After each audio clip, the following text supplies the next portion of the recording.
Hello friends and family, welcome back to another video.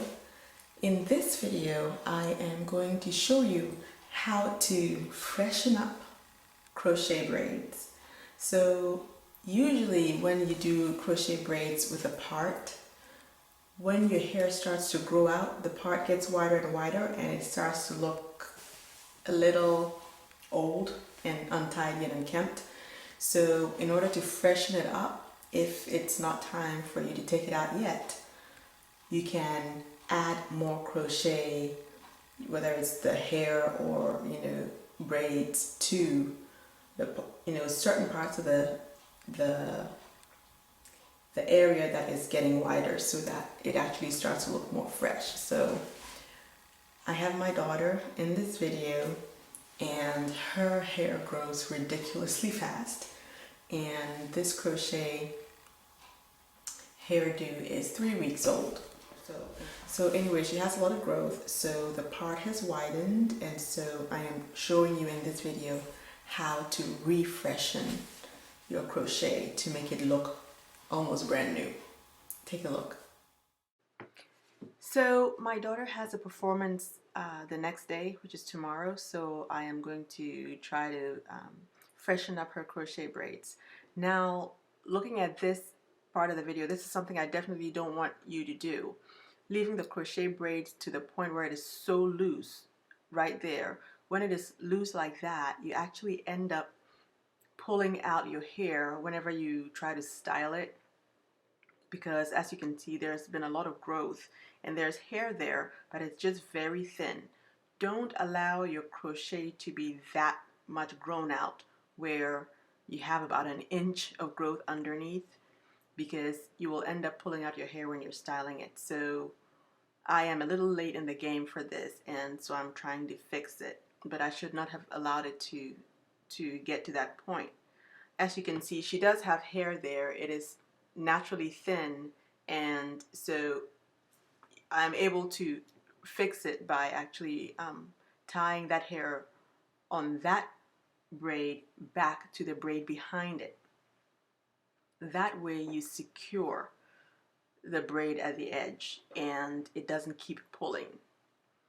So that's very important to do. So again, I'm going to do the same thing at this point, where I am going to secure that braid at the edge to the braid behind it, to the cornrow braid behind it, and this will prevent any more looseness at this point.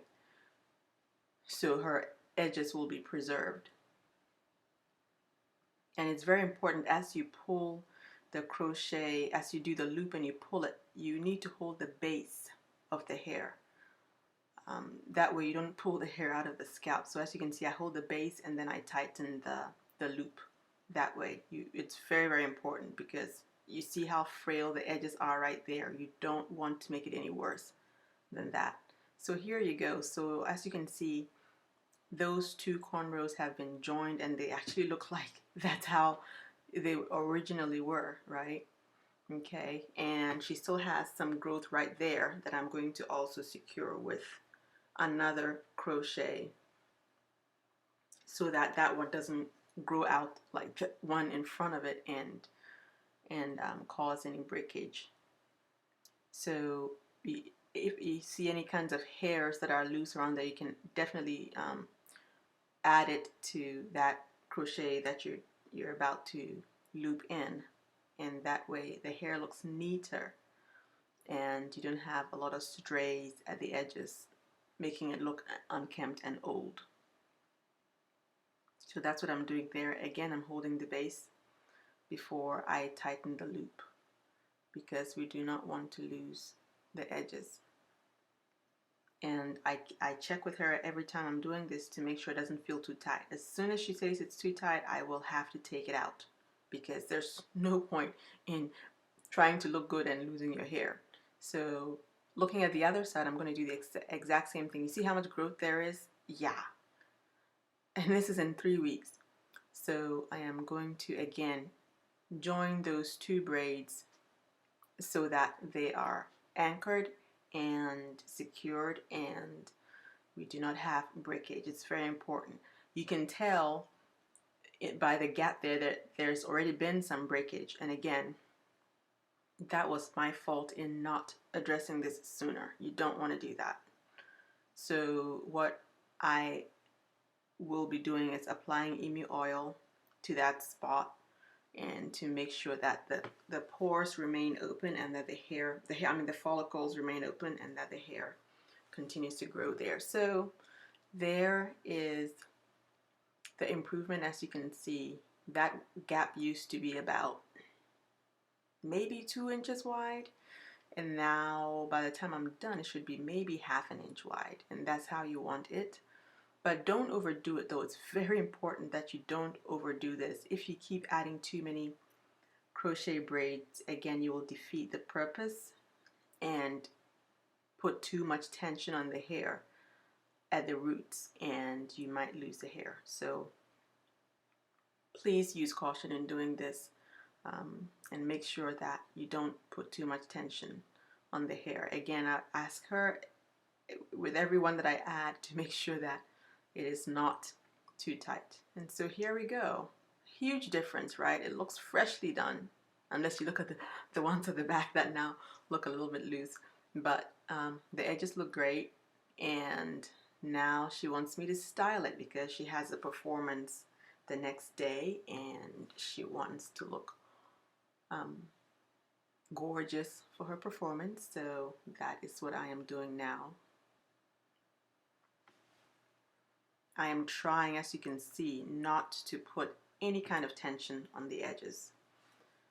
And I'm going to speed this up so that you don't have to sit through 15 extra minutes of this video.